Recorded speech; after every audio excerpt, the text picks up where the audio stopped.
Namaskar and good to see you all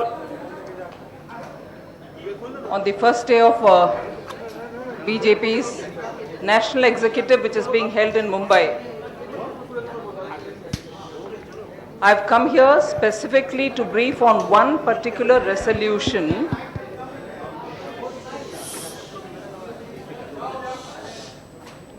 which was not on the original agenda, but which, because of the importance of the issue, was taken up by the National Executive straight away after an initial reading by a group of people, and therefore the response in the form of the resolution and in the form of the press today is after the first and a very quick reading of the interlocutors' report on Jammu and Kashmir.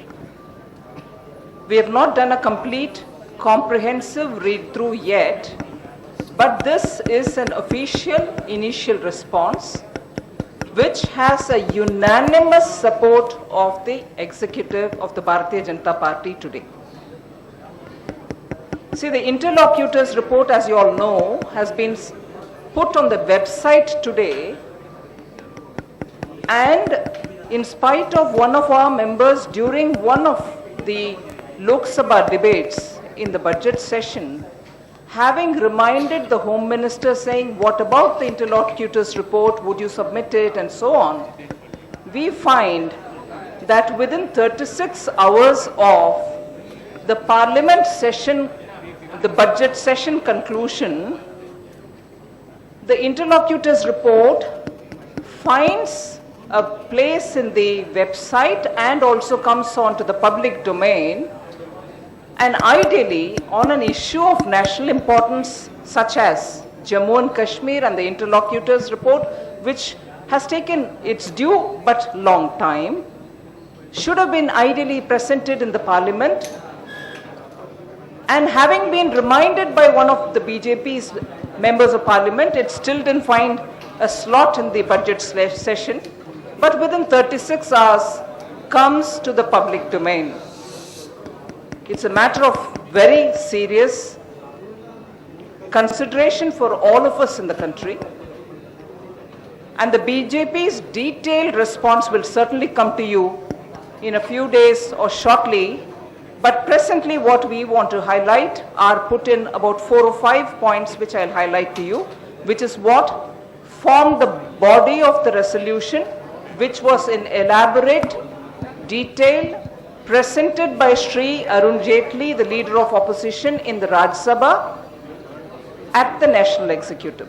He spoke about it, he put the resolution, and it was passed unanimously.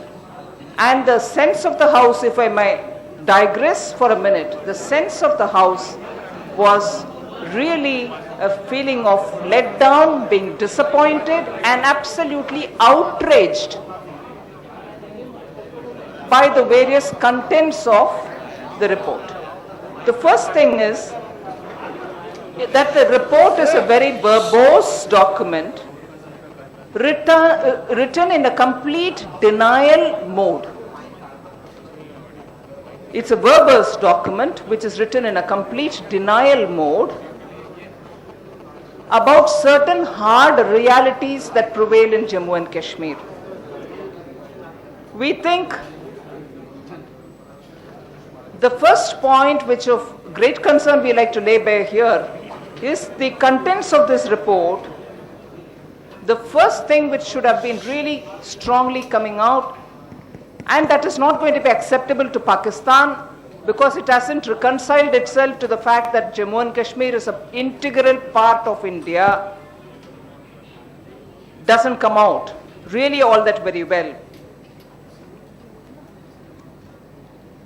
The key problem that is confronting Jammu and Kashmir, which is terrorism, both coming from across the border, being sponsored, whether by state players or non-state players in Pakistan, and the effect of certain people within parts of the valley promoting it, have all not been addressed at all by this report.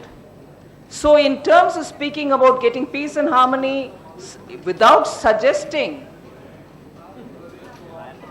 any steps that are important for meeting a restoration of a peaceful situation and completely cutting down on terrorism, this report actually sort of dilutes so much the issue of terrorism itself.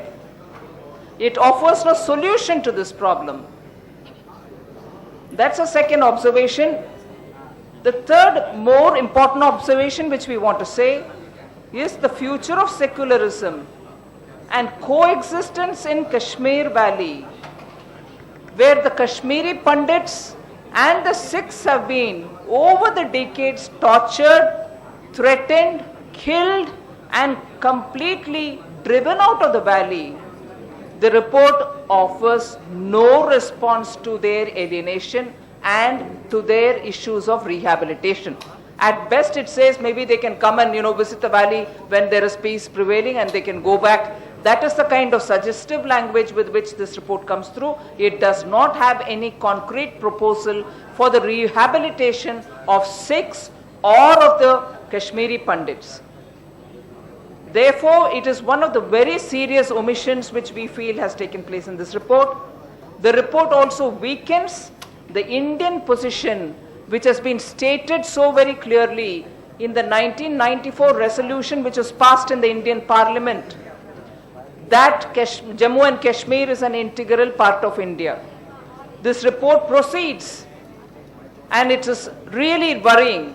This report proceeds on the basis that POK, which is the Pakistan occupied Kashmir,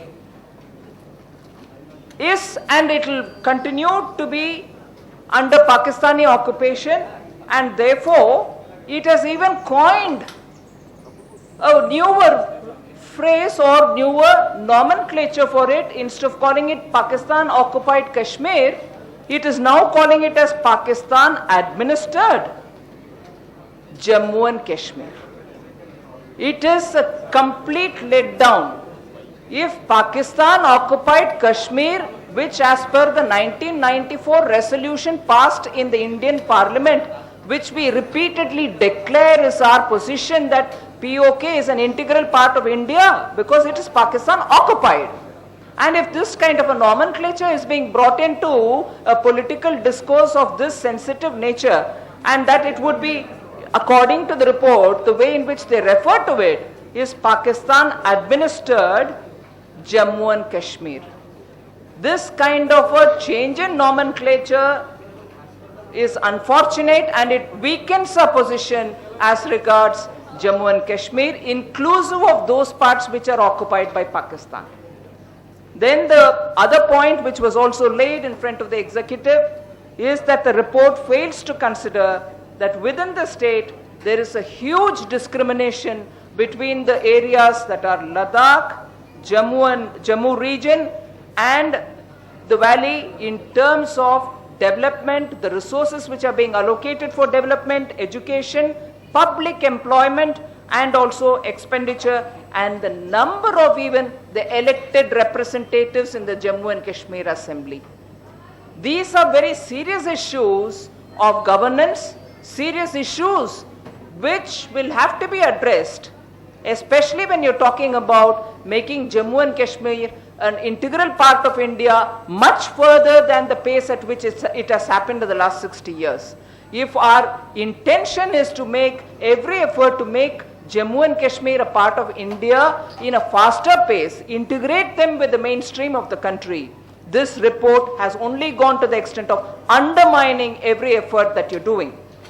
Then the report also fails to recognize that Article 370 has been a psychological barrier between the state and the rest of the country. It has prevented the investment and also the development and integration of that part of India with the rest of the country.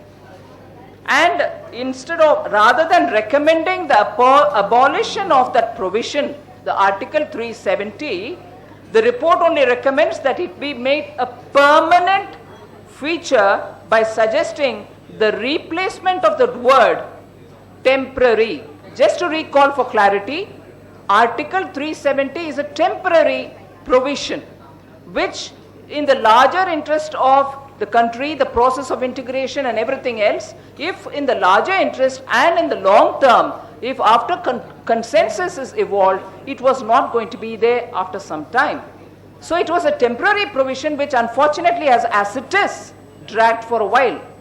Now if the interlocutors are suggesting that the temporary word and a special word be, instead of temporary, bring in the word special. This kind of a suggestion does not help in integration, rather it helps only in continuing this kind of an uncertainty and an air of, remaining separate. Even worse is, there are suggestions in this report that if there is consensus evolving, that it recommends the review of all post-1952 laws made. Post-1952, whichever law has been made, which are implemented in Jammu and Kashmir, should also be reviewed. This is a suggestion coming from the interlocutors, which means everything that you did for integrating Jammu and Kashmir, for developing Jammu and Kashmir, and for promoting greater harmony in that state, along with the rest of India, will all be reviewed, and if chosen, some of them will be cancelled. What kind of an uncertainty is being brought into this whole process of integrating and bringing better development for Jammu and Kashmir?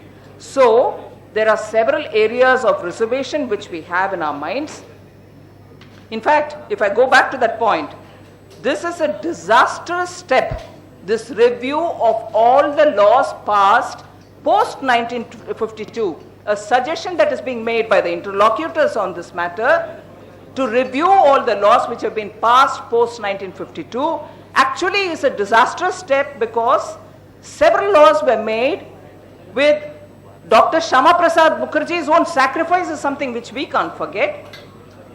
And 1953 was it, when you had, 75, when the Indira Sheikh Abdullah Accord was made. Many acts have been passed post Indira Sheikh Abdullah Act, Accord. What happens to them? Are we saying they also will have to fall away, or they have to be reviewed? This is an interlocutor's report which the BJP National Executive completely rejects. There are several areas of reservation that we have, but our founder Shyama Prasad Mukherjee's sacrifice to prevent 2 Vidhans, 2 Pradhans and 2 Nishans will be defeated if we are going to anyway look at the provisions or suggestions made by this interlocutor's report, and therefore the BJP rejects every aspect and suggestion made by the interlocutors, and therefore we say that we completely reject the report and condemn some of the suggestions. Thank you.